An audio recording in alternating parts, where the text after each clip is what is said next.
Alkylation of 1,3-डाइइथाइएन। 1,3-डाइइथाइएन का एल्किलीकरण।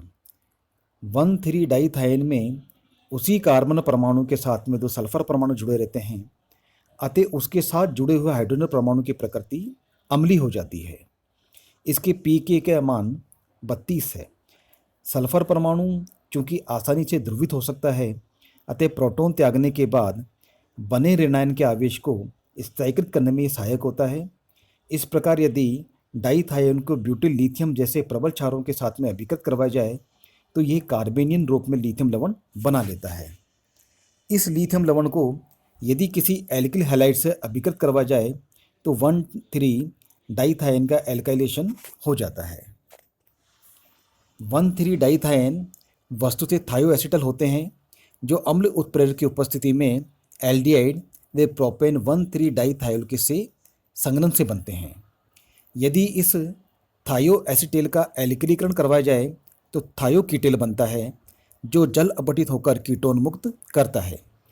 जल अपघटन सामान्यतः मेथेनॉल अथवा जलीय एसीटोनाइट्राइल में मर्क्यूरिक क्लोराइड के द्वारा संपन्न कराते हैं। इस प्रकार कुल मिलाकर इस विधि में एक एल्डिहाइड का एक कीटोन में परिवर्तन हो जाता है।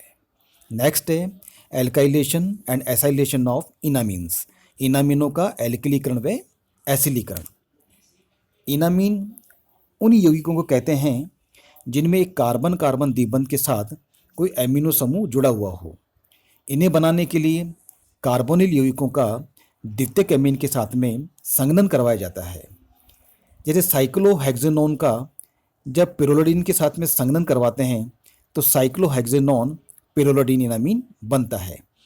एसिटाल्डिहाइड डाइमेथिलेमीन का जब संघनन करवाते हैं तो एक इनामीन प्राप्त होता है।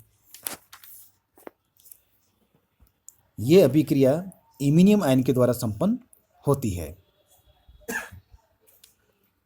इनामीनों को इनोलेट के समरूप माना जा सकता है, जिसमें ऋणावेशित ऑक्सीजन के स्थान पर अबंधी इलेक्ट्रॉन युग्म वाला उदासीन नाइट्रोजन परमाणु होता है, जो इनोलेटों की भांति अनुनाद के द्वारा स्थायीकृत हो जाते हैं।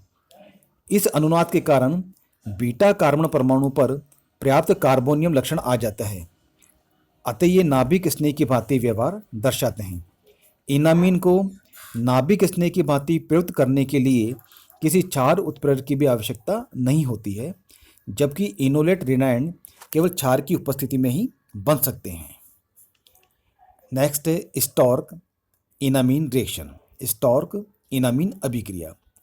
इस अभिक्रिया में इनामीनों का एल्किलीकरण होता है। जब इनामीन की एल्किल हैलाइड से अभिक्रिया करवाई जाती है तो उसका एल्काइलेशन हो जाता है। इनामीनों के एल्काइलेशन के बाद उत्पाद का जल अपघटन करवाने पर एल्किल कीटोन का संश्लेषण होता है। यहाँ 2 एल्किल साइक्लोहेक्सोन का निर्माण हो रहा है। इस प्रकार हम देखते हैं कि कुल मिलाकर इनामीनों के माध्यम से कीटोनों का एल्काइलेशन करवाया जा सकता है। एल्काइलेशन की भांति कीटोनों का एसाइलेशन भी 3 पदों में पूर्ण किया जा सकता है। पहला है इनामीन का बनना, दूसरा है एसिलीकरण करवाना और तीसरा है जल अपघटन करवाना। साइक्लोहेक्सेनोन से एसिल साइक्लोहेक्सेनोन का निर्माण निम्न प्रकार से किया जा सकता है। इनामीनों के माध्यम से कई प्रकार के एल्किल एवं एसिल कीटोनों का संश्लेषण किया जा सकता है, अतः कार्बनिक संश्लेषण में इनामीन भी काफ़ी महत्वपूर्ण भूमिका निभाते हैं।